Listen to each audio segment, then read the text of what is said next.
mengandung anak itu, ada nggak sifat itu pada diri bapak dan ibunya? Lihat saat mengandungnya, ada nggak bapak ibunya baperan kepada mertuanya, kepada orang tuanya, kepada pasangannya? Ada nggak sifat baperan itu? Karena buah jatuh tidak jauh dari pohonnya. Apapun penyakit yang terjadi pada anak kita, selagi anak itu belum balik, itu sepenuhnya masih kesalahan orang tuanya. Lantas bagaimana jalan sembuhnya? Putuskan segala keburukannya. Boleh jadi ada ucapan orang tuanya, dasar anak cengeng, sok. Dasar anak cengeng, cengeng beneran. Apalagi ucapan seorang ibu, kulu kalam ad-du'a, setiap ucapan adalah doa. Sok, itu sama saja sedang mendoakan anaknya. Anak nangis mulu anaknya. Baperan mulu, ya baperan mulu anaknya. Maka hati-hati dengan ucapan. Itulah kenapa Allah berfirman dalam Al-Quran surat At-Tahrim ayat 2, wajib hukumnya menggugurkan ucapan. Wajib hukumnya. Menggugurkan janji dan sumpah, wajib hukumnya. Waktu hamil aku selalu sedih dan suka menyendiri. Itu teman-teman. Ya, dari situ. Ya, karena apa yang terjadi pada janin kita itu sangat apa yang terjadi pada diri kita saat hamil itu akan mempengaruhi sifat dan karakter anak yang dalam janin kita, dalam kandungan ibu-ibu. Ya, itu seperti itu. Jadi ketika lahir dengan karakter seperti itu, ya pasti karena ada modal dari orang tuanya yang sudah ngawalinya. Maka tugas kita saat ini gugurkan semuanya, putuskan semuanya. Bagaimana cara memutusnya?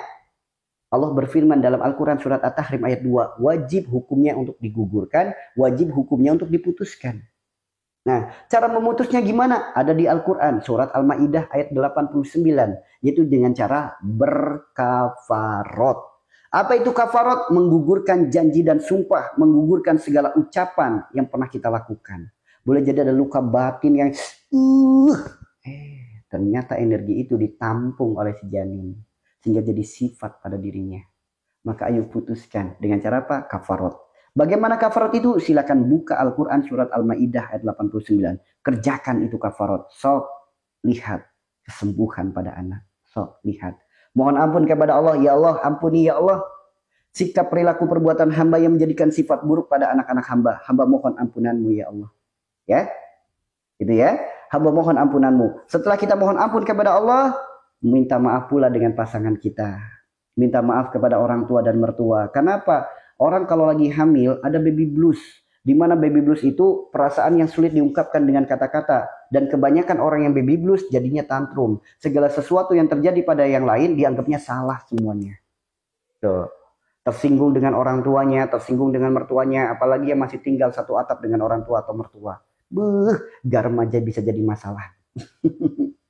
Dan banyak orang sedang baby blues kepada suaminya. Sebelnya luar biasa. Tuh, makanya segera putuskan dengan cara berkafarot. Ya, jalankan kafarot. Istiqomah dengan kafarot pasti berubah anaknya. Pasti berubah.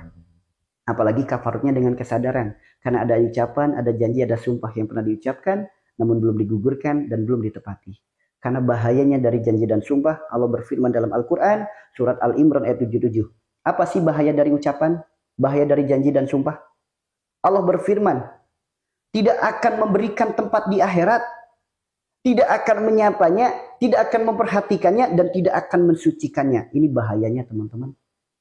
Bahaya. Sok dibuka Al-Quran surat Al-Imran ayat 77. Ya, insya Allah apa yang ada di room ini, setiap nasihatnya, setiap petunjuknya, insya Allah ada di Al-Quran semuanya, ada dalam sunnah-sunnah Nabi kita. Ya, mungkin ini sesuatu yang baru bagi teman-teman, karena teman-teman baru bertemu atau berjumpa dengan orang yang menyampaikan dalam agama, dalam segi kesehatan, dalam segi pengobatan secara ruhani, bukan secara herbal saja, bukan secara terapi saja, namun lebih kepada diri. Karena Rasulullah bersabda, jika segumpal daging baik, semuanya akan ikut baik. Jika segumpal daging buruk, yang lain akan ikut buruk. Segumpal daging itu adalah hati. Ya. Surat berapa kafarot? Al-Ma'idah ayat 89. Al-Quran surat Al-Ma'idah ayat 89. Kerjakan di antara 4 itu, mana yang bisa kerjakan dulu. Segerakan. Lakukan rutin. Ya, langsung saja ya. Usahakan setiap hari Jumat bikin 30 bungkus nasi. Gak pun hari Jumat, hari apa aja, bebas. Yang penting bikin 30 bungkus nasi. Bagikan kepada orang tidak mampu, niatin kafarot. Ya. Kemudian bapak ibunya sama-sama puasa. Namanya puasa kafarat 3 hari berturut-turut, ada di Al-Quran surat Al-Maidah 89. Bukan kata saya, bukan akal-akalan, bukan yang gimana-gimana. Ada di Al-Quran semua perintahnya. So, jika itu perintah ada di Al-Quran, apa yang masih diragukan? Emang ada solusi, nasihat, petunjuk, obat yang lebih baik dari Al-Quran dan Sunnah? Saya tanya ke teman-teman, kira-kira dalam hidup kita ada nggak solusi, nasihat, petunjuk, obat yang lebih baik dari Al-Quran dan Sunnah? Kira-kira ada nggak teman-teman? Puasanya hari apa? Hari apa aja bebas. Yang penting 3 hari berturut-turut. Bismillah, doa terbaik Tuti Safni Putri. Ya, Bismillah, doa terbaik. Silakan Al-Quran surat Al-Maidah 89, silakan dibuka. Saya tanya, ada nggak dalam hidup kita solusi, nasihat, petunjuk, obat yang lebih baik dari Al-Quran dan Sunnah? Ada nggak dalam hidup kita solusi, nasihat, petunjuk, obat yang lebih baik dari itu? Nggak akan ada. Maka ketika masalah kita ditemukan solusinya pada Al-Quran, ditemukan solusinya pada Sunnah Nabi kita, itulah yang terbaik, maka kerjakanlah yang itu. Itu maksudnya ya teman-teman ya. Jadi apapun masalah hidup kita, apapun urusan kita, apapun penyakit kita, yuk, jika semuanya ada di Al-Quran, jika semuanya ada di Sunnah Nabi kita, itulah yang terbaik. Maka jangan jauh-jauh mencari yang lain. Berpegang teguh saja pada Al-Quran dan Sunnah. Apa niat puasa kafarat? Niat itu bukan sesuatu yang terucap dalangan lisan. Niat itu sesuatu yang terbesit dalam hati. Barakallah Mimi. Niat itu sesuatu yang terbesit dalam hati. Ya. Harni bo iman. Barakallah. Niat itu sesuatu yang terbesit dalam hati. Kita terbesit aja dalam hati itu udah sah. Ya Allah, hamba niat puasa kafarat untuk diri hamba lillahi ta'ala. Itu udah sah. Bagaimana cara anak? Bagaimana cara supaya anak perempuannya cepat datang jodohnya? Masya Allah. Sama. Penghalangnya jodoh, mungkin ada ucapan dari anaknya, mungkin ada ucapan dari dirinya, atau mungkin ada orang lain yang mengucapkannya. Misal, satu, ada orang patah hati dengan dirinya. Saking patah hatinya, dianya bersumpah, saya sumpahin kamu sulit jodoh. Itu misal. Atau mungkin orang tuanya, nah jangan dulu nikah, fokus karir aja dulu. Itu bisa jadi penyebabnya. Atau mungkin ke anaknya, saya mah belum pengen nikah, saya mah pengen fokus bahagiain orang tua dulu. Itu juga bisa jadi penyebabnya. Meskipun seakan-akan ucapan itu nasihat, ucapan yang baik, namun itu bisa jadi penyebabnya. Karena kulu kalam ad-du'a, setiap ucapan adalah doa. Lantas poin paling utama apa? Sama tadi. Gugurkan dulu ucapannya. Makanya teman-teman, kafarat itu dahsyatnya luar biasa dalam hidup kita. Manfaat dari kafarat itu dahsyatnya luar biasa. Ya, manfaat dari kafarat itu dahsyatnya luar biasa. Ya. Ada enggak di sini yang belum tahu tentang kafarat? Ada yang belum tahu tentang kafarat? Kafarat itu dahsyatnya luar biasa. Luar biasa sekali. Andaikan semua orang mengetahui kafarat, mungkin orang akan berlomba-lomba dengan berkafarat. Karena ancamannya di akhirat aja mengerikan. Apalagi ancaman di dunianya. Ya.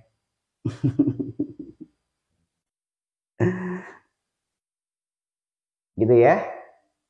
Ada teman-teman? Ada yang belum tahu tentang kafarat? Ada?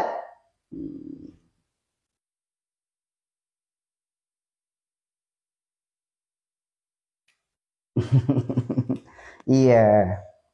Yuk.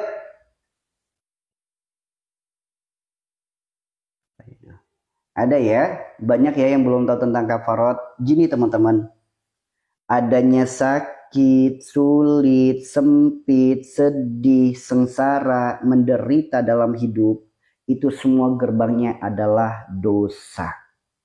Ya, gerbangnya adalah dosa, penyebabnya adalah dosa. Gerbang dari dosa itu banyak. Ada kemunafikan, kemusyrikan, kesombongan, kemaksiatan, dosa riba, dan lain sebagainya. Namun ada satu dosa, efeknya sangat berat, namun hanya sedikit orang yang mengakui dosa itu, dan hanya sedikit orang yang sadar akan dosa itu. Bahkan ancamannya di Al-Quran, sok buka Al-Quran surat Al-Imran ayat 77. Itu ancaman dari satu dosa sangat menyeramkan. Apa ancaman dari Allah? Allah bersumpah kepada orang yang melakukan itu. Apa sumpah Allah? Allah tidak akan memberikan tempat di akhirat. Allah tidak akan menyapanya, Allah tidak akan memperhatikannya, Allah tidak akan mensucikannya. Efek akhiratnya menyeramkan nggak? Menyeramkan sekali. Itulah kenapa tegurannya di alam dunia pun bertubi-tubi. Masalah terus datang silih berganti, cobaan yang terus bertubi-tubi. Karena di akhirat ancamannya begitu menyeramkan. Itulah kenapa di dunianya terus ditegur oleh Allah, nggak sadar, ditegur lagi, belum sadar, ditegur lagi, tambah nggak sadar, tambah tegurannya lebih berat lagi. Tuh, ada satu dosa, di mana satu dosa itu hanya sedikit orang yang mengakuinya. Di mana satu dosa itu hanya sedikit orang yang menyadarinya. Bahkan para ulama sudah menyampaikan hancurnya manusia karena nafsunya dan hancurnya manusia karena lisannya. Sadar nggak dengan dosa lisan kita? Sadar nggak? Karena lisan ini bisa menghantarkan seseorang kepada puncak kejayaan dan lisan bisa menghantarkan seseorang kepada jurang kehancuran. Sadar nggak betapa banyaknya dosa-dosa lisan kita? Ya, banyak nggak? Apalagi dosa janji dan dosa sumpah. Sedikit. Allah berfirman dalam Al-Quran surat At-Tahrim ayat 2. Wajib hukumnya menggugurkan dosa janji dan dosa sumpah. Wajib hukumnya segala janji dan sumpah digugurkan, itu wajib hukumnya. Ketika Anda mendengarkan perintah ini dari Allah, apa yang terbesit dalam hati dan pikiran Anda? Janji yang mana ya? Sumpah yang mana ya? Perasaan saya nggak pernah berjanji, perasaan saya nggak pernah bersumpah, nggak pernah melanggar janji, nggak pernah melanggar sumpah. Ada nggak yang kepikiran seperti itu? Ya, ada nggak yang seperti itu? Sok, saya tanya, ketika Allah berfirman dalam Al-Quran surat At-Tahrim ayat 2, wajib hukumnya gugurkan janji dan sumpahmu. Wajib. Wajib. Namun ketika kita mendengar, membaca ayat itu, terbesit nggak dalam hati? Janji yang mana ya? Sumpah yang mana? Perasaan saya nggak pernah berjanji, nggak pernah bersumpah, nggak pernah melanggar janji, nggak pernah melanggar sumpah. Ya, akan muncul seperti itu. Ya, akan muncul seperti itu. Allah tahu sifatnya manusia itu pelupa. Karena orang ketika menyepelekan sesuatu pasti mudah untuk dilupakan dan sulit untuk diingat. Segala sesuatu yang disepelekan akan sulit kita ingat, akan mudah kita lupakan, termasuk ucapan. Janji dan sumpah yang kita ucapkan sepele. Makanya sulit untuk diingat dan mudah untuk dilupakan. Itulah kenapa Allah ingatkan janji dan sumpah kita. Diabadikan dalam Al-Quran surat Al-A'raf ayat 172. Alastu birabbikum qalu bala sahidna. Sebelum ruh ini ditiupkan ke dalam jasad kita, ruh sudah berjanji, ya Allah, Engkaulah Tuhanku, Engkaulah sesembahanku. Kita udah berjanji, Allah adalah Tuhan kita, Allah adalah sesembahan kita. Kemudian kita lahir disahadatkan oleh orang tua kita. Begitu kita balik sempurna sahadat kita. Apa itu sahadat? Aku bersaksi tiada Tuhan selain Allah. Aku bersaksi Nabi Muhammad utusan Allah. Aku bersaksi. Itu adalah janji. Itu adalah ikrar. Itu adalah baiat. Itu adalah sumpah. Itu adalah ikatan. Namun prakteknya dalam hidup. Mencintai sesuatu melebihi cintanya kepada Allah. Apa kabar sahadatnya? Meyakini sesuatu melebihi yakinnya kepada Allah. Apa kabar sahadatnya? Barakallahu fiik. Apa kabar sahadatnya? Gara-gara obat ini nih, penyakit saya jadi sembuh. Pernah nggak ngalamin kayak gitu? Coba kalau nggak ada dia, mungkin saya udah jatuh. Tuh, pernah nggak? Meyakini sesuatu melebihi yakinnya kepada Allah. Mencintai sesuatu melebihi cintanya kepada Allah. Begitu datang panggilan sholat, nanti nanggung, bentar lagi belum selesai. Apa kabar? Ternyata banyak kesalahan yang sudah kita lakukan, banyak kesalahan yang sudah kita perbuat. Namun kitanya sendiri tidak menyadari kalau itu adalah kesalahan. Ini teman-teman. Ya, barakallahu fi, masya Allah. Ya, inilah kesalahan. Begitu kita balik, kemudian kita sempurna sahadatnya. Barakallah Bunda Rita, masya Allah. Kemudian kita sekolah, lulus sekolah, kita bekerja. Ingat, saat bekerja ada selembar kertas yang disodorkan dari pihak perusahaan atau dari sebuah lembaga dan lain sebagainya yang ditandatangani oleh kita. Apa isinya? Siap bekerja 8 jam, siap bekerja disiplin waktu, siap bekerja sepenuh hati, siap ditempatkan di posisi manapun dan lain sebagainya. Prakteknya dalam bekerja ada nggak korupsi waktu? Padahal kita udah tanda tangan tuh perjanjian kerja. Namun prakteknya dalam bekerja, ada nggak kita melanggar perjanjian itu? Banyak. Wajar, gaji yang didapat halal. Berkah nggak? Karena banyak kelalaian yang kita lakukan, banyak janji-janji yang kita langgar, yang sudah kita tanda tangani dengan pihak HRD.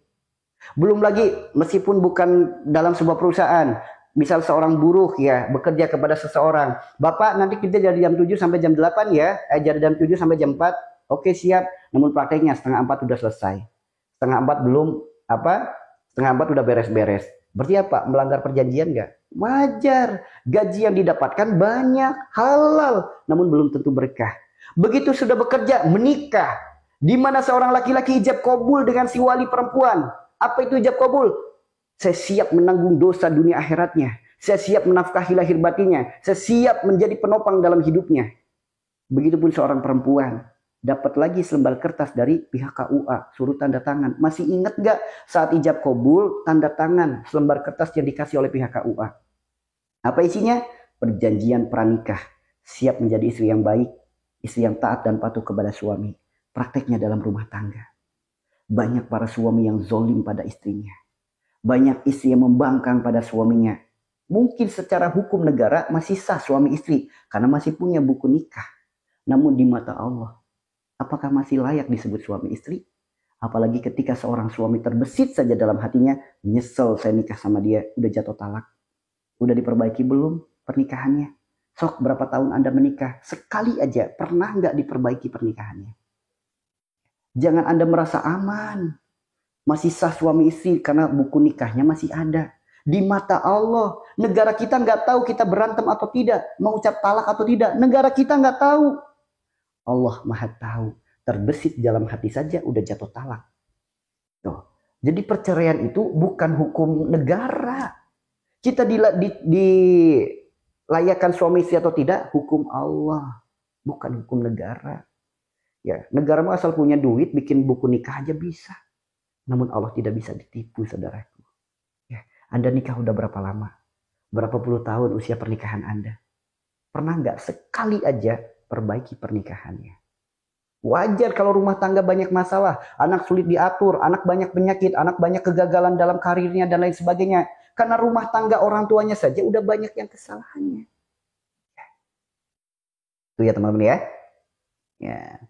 Ya enggak tuh dah, Raffi. Tidak. Ya, jangan typing ya teman-teman ya. Typing itu berbahaya untuk akun. Ya, ketika ada pertanyaan yang belum dijawab, mohon untuk jangan typing ya. Karena itu berbahaya untuk akun. Oke? Gitu ya. So, berapa tahun Anda menikah? Pernah nggak sekali aja perbaiki pernikahan? Pernah nggak? Sekali aja rujuk. Yuk, berapa kali jatuh talak? Berapa kali janji dan sumpah akad nikah yang akad nikah yang dilanggar. Diajak nikah lagi dia nggak mau. Gini, mungkin pola pikirnya ini kali. Kalau suaminya nikah lagi mungkin banyak perempuan yang nggak mau. Maksudnya perbaiki pernikahan itu. Yuk, seorang suami akui kesalahan. Begitupun seorang istri. Wahai istriku, aku akui, aku banyak kesalahan selama ini sama kamu. Aku belum bisa menjadi suami yang baik. Namun aku berniat, pengen memperbaiki semuanya. Aku pengen mengajak kamu rujuk kembali. Apakah kamu menerimanya? Nah, ketika istrinya menjawab, simpel aja, iya aku terima. Itu udah diperbaiki pernikahannya. Pernah belum ada kayak gitu? Itu, agama kita itu luar biasa teman-teman. Segala sesuatu, segala masalah ada solusi. Gitu ya. Akui saja kesalahan kita kepada pasangan. Kita berniat memperbaikinya, kemudian meminta maaf kepadanya, memohon ampun kepada Allah. Pasangan kita menerima dengan lapang dada, dengan hati bahagia. Itu udah nikah, udah diperbaiki itu. Sesederhana itu teman-teman. Sesederhana itu. Ya. Ini ya, ternyata banyak janji, banyak sumpah yang sudah kita lakukan. Namun banyak di antara kita tidak menyadarinya. Banyak janji, banyak sumpah yang sudah kita lakukan, namun kita sendiri tidak menyadarinya. Makanya wajar jika masalah terus datang silih berganti, penyakit nggak sembuh-sembuh, bahkan terjadi penyakit keturunan, terjadi penyakit genetik, sifat keturunan, tabiat keturunan, nasib keturunan, terjadi lagi hal-hal buruk dalam hidup kita. Wajar, karena banyak janji dan sumpah yang kita langgar, namun belum satu pun yang kita gugurkan. Janji dan sumpah itu adalah ikatan. Semakin banyak janji, semakin banyak sumpah, semakin banyak ikatan yang menjerat tubuh kita. Sok bayangkan, saudaraku Raffi Ar-Rofi, mohon maaf ya, mohon untuk tidak typing, mohon untuk tidak komentar spam, karena berbahaya teman-teman. Ya, sholat tapi demi orang, ya tidak sah atuta, ya, gitu ya, gitu ya. Mohon untuk tidak typing ya, mohon untuk tidak spam komentarnya, ya. Karena spam Anda bisa membahayakan akun kami. Ketika akun kami bermasalah, yang rugi adalah umat. Gitu ya. Jangan sampai gara-gara diri kita, yang harusnya manfaat jadi banyak orang, akhirnya jadi kurang manfaat gara-gara satu kesalahan. Gitu ya teman-teman ya. Karena ini dakwah sosial media. Mau tidak mau kita harus ikuti aturan sosial media. Kecuali Anda berada langsung dengan majelis saya, mau ribuan pertanyaan, insya Allah dijawab. Karena ini sosial media ya teman-teman ya. Bijaklah dalam menyikapi tentang sosial media. Gitu ya teman-teman ya. Ayo kita lanjut ya teman-teman ya. Barokallah kawan, barokallah. Satu lagi. Kenapa hidup masih banyak masalah? Sakitnya nggak sembuh-sembuh. Bahkan sakitnya sampai diwariskan kepada anak keturunannya. Kenapa bisa sampai seperti itu? Ya karena adanya janji dan sumpah yang belum digugurkan. Maka gugurkan janji dan sumpah itu. Karena janji dan sumpah itu hukumnya wajib untuk digugurkan. Ada di Al-Quran surat At-Tahrim ayat 2, silakan dibuka. Itu wajib hukumnya. Kemudian bagaimana cara menggugurkannya? Ada di Al-Quran surat Al-Maidah ayat 89.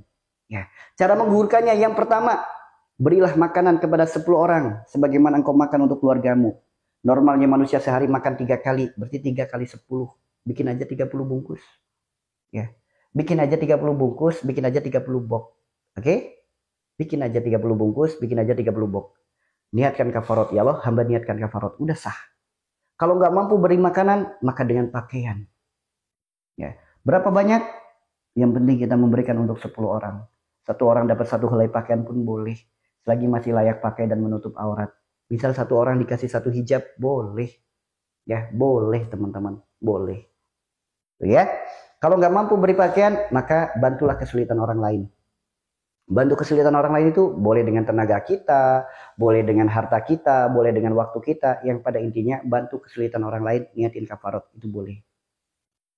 Kalau nggak bisa bantu kesulitan orang lain, bagaimana jalan kafarotnya? Yaitu dengan jalan puasa 3 hari berturut-turut. Ya, hari apa aja boleh puasanya. Yang penting 3 hari berturut-turut.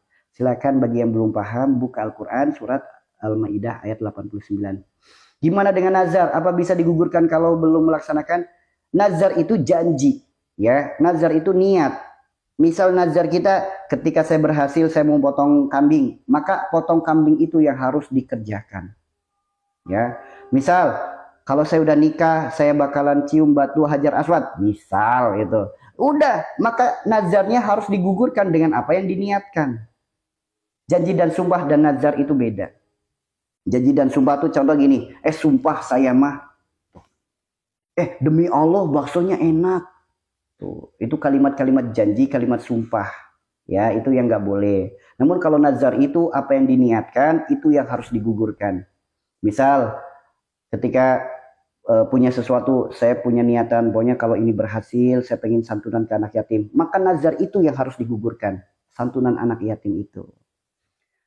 Kalau mau kafarot suami dan istri, jadi bikin nasinya jadi 60 box. Betul. Ya, bikin 60.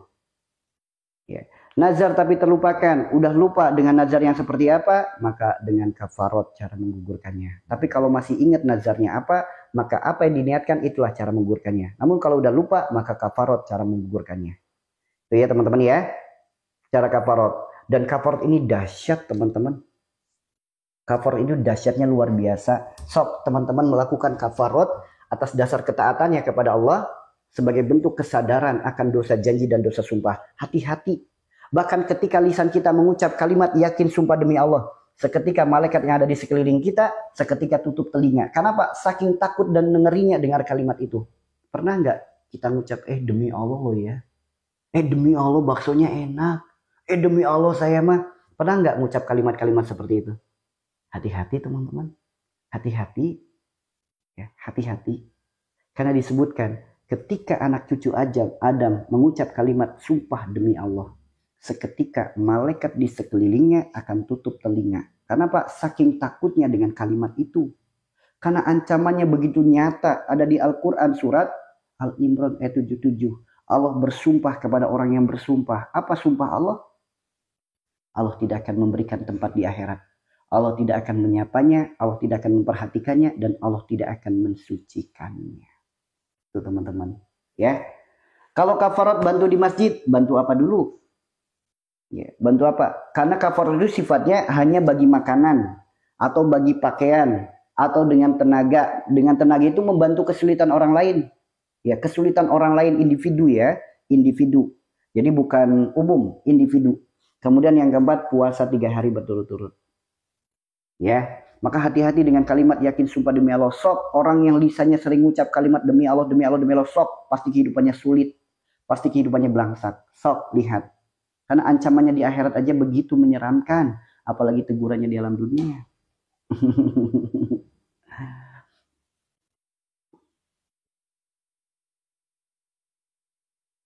Ya, berarti kan belum apa? Saya bernazar mau mengumrohkan ibu saya kalau saya dapat kerja dan bos yang baik. Berarti kalau udah dapat kerja, niatin, sisihkan dalam setiap gajinya, sisihkan, niatkan untuk mengumrohkan orang tua. Namun uang yang disisihkan sebutuh apapun jangan diambil.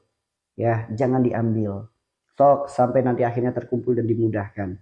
Boleh jadi dengan cara engkau menyicilnya sedikit demi sedikit, engkau akan mendapatkan pekerjaan yang lebih baik, engkau akan mendapatkan bos yang lebih baik. Itu. Jadi jangan nunggu dapat bos dulu yang baik, yang penting udah dapat pekerjaan. Yuk niatin untuk menggugurkan nazarnya. Dari gaji, mungkin berapa persennya, kumpulkan, diniatin, nabung, umroh buat orang tuanya. Di saat kita sungguh-sungguh seperti itu, Allah Rabb yang maha membolak-balikan hatinya. Allah maha mengetahui niat kita, Allah akan merubah. Barokallah kawan, barokallah. Allah yang akan merubah hati bosnya menjadi baik. Dapat pekerjaan yang lebih baik. Bagi Allah itu mudah. Karena manusia punya kendala, Allah punya kendali. Jika Allah sudah ikut andil, tidak ada yang mustahil, teman-teman. Gitu ya. Ya, makanya ayo perbaiki semuanya. Perbaiki semuanya, berkafarotlah. Sok, ketika Anda berkafarot, ya, ketika Anda berkafarot, sok dahsyatnya luar biasa. Akan ada ketenangan dalam hidupnya. Ketenangan dalam hatinya. Ada kebahagiaan yang sulit diungkapkan dengan kata-kata.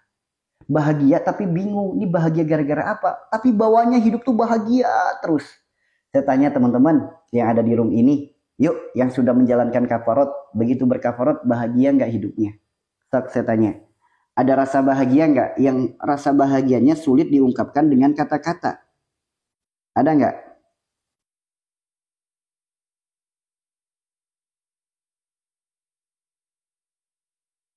Ada nggak teman-teman? Nah,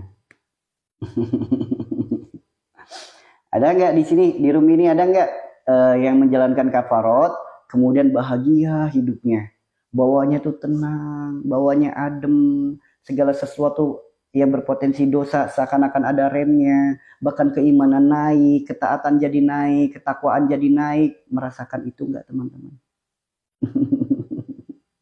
Ya bahagia banget orang kafarot itu, bahagia.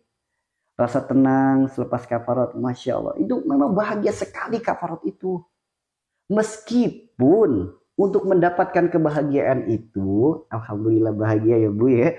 Meskipun untuk mendapatkan kebahagiaan itu, ingat, kita harus mengalami dulu hal-hal yang luar biasa dalam diri kita. Saat berkafarot, tiba-tiba muncul lemas di badan, muncul pusing, sakit kepala, dan lain sebagainya. Ada yang diare, dan lain sebagainya. Itu wajar.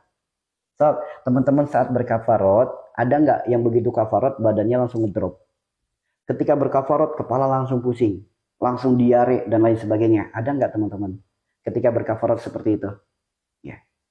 Namun meskipun saat berkafarat itu, baik dengan makanan, pakaian, tenaga, atau berpuasa, saat berkafarat meskipun ada sakit, meskipun ada demam, meskipun ada diare, namun kenapa bikin candu? Bikin pengen lagi, bikin pengen lagi, bikin pengen terus. Itu dahsyatnya kafarat. Semakin sering dilakukan, semakin kecanduan dalam ketaatan. Masya Allah, candu dengan ketaatan. Luar biasa itu. Kecanduan ketaatan. Itu luar biasa. Demam, sakit kepala, lemah badan. Itu salah satu efek-efek kafarat memang luar biasa, teman-teman. Namun bikin kecanduan. Ini yang di luar logika akal sehat manusia. Karena apa? Jiwa, akal, hati, dan ruh. Ketika mendapatkan makanannya, bahasanya nih, ketika mendapatkan apa yang mereka butuhkan, mereka bahagia sekali, teman-teman. Ya. Jiwa, akal, hati, dan ruh. Ketika mereka mendapatkan apa yang menjadi bagiannya, mereka tuh bahagia sekali. Jiwa, akal, hati, dan ruh kita nggak butuh dunia kita, nggak butuh. Yang mereka butuhkan adalah ketaatan kita. Tuh teman-teman. Makanya aneh, orang kafarat kok ibadahnya jadi naik. Ketaatannya jadi naik. Aneh teman-teman. Aneh yang luar biasa. Itulah ketika kita sadar akan kesalahan. Kita akui dosa kita. Kemudian kita melakukan perbuatan yang Allah perintahkan untuk menggugurkan dosa tersebut. Makanya jiwa, akal, hati, dan ruh kita tuh bahagia yang sulit diungkapkan dengan kata-kata. Kok bisa ya kafarat itu ke badan jadi lemes, jadi ngedrop, bahkan tidak sedikit langsung diare, sakit gigi, sakit kepala, dan lain sebagainya. Kenapa bisa seperti itu? Ingat, baju yang kita pakai ketika kotor tidak layak dipakai untuk sholat. Baju yang kotor harus dicuci dulu. Baju yang kotor harus dicuci dulu. Apalagi diri kita, sang pendosa, bukan lagi kotor, berlumuran dengan dosa. Ingin pulang kepada Allah, ingin menghadap kepada Allah. Bagaimana mungkin Allah Rabb yang Maha Suci akan menerima diri kita yang kotor? Tuh. Maka kotorannya dibersihin dulu. Makanya inilah kafarat, dahsyatnya luar biasa. Dahsyatnya luar biasa itu kafarat. Sebagaimana baju yang dicuci, direndam dulu, ya, diperes dulu, disikat dulu, dikucek dulu, barokallah bain, disikat dulu, dikebrok lagi, ada noda membandel, disikat lagi, dibilas, diperes, masukin softener, dianginin, dipanasin, ujung-ujungnya disetrika. Baju yang kotor, pengen layak dipakai untuk sholat aja rangkaiannya panjang. Apalagi diri kita sang pendosa. Enak aja nggak dibersihin dulu. Pasti dibersihin dulu. Namun dibikin bersihnya itu membuat kita candu. Itulah kebaikan teman-teman. Ya. Itulah kebaikan. Makanya orang yang berkafarat itu kecanduan. Orang yang berkafarat kecanduan ya teman-teman. Kan unik. Ada orang candu ketaatan. Kan unik. Limit edition orang-orang yang seperti ini tuh. Kecanduan dalam ketaatan. Bentar ya, ini kurang maju ya sampai satunya. Ya. Orang kecandu dalam ketaatan. Ini kan unik sekali. Kecanduan dengan maksiat banyak. Orang candu dalam ketaatan sedikit. Bismillah, semoga kita semua termasuk sedikit di antara yang paling sedikit yang Allah terus jadikan candu dalam ketaatan. Amin ya Allah. Amin ya rabbal alamin. Yeah.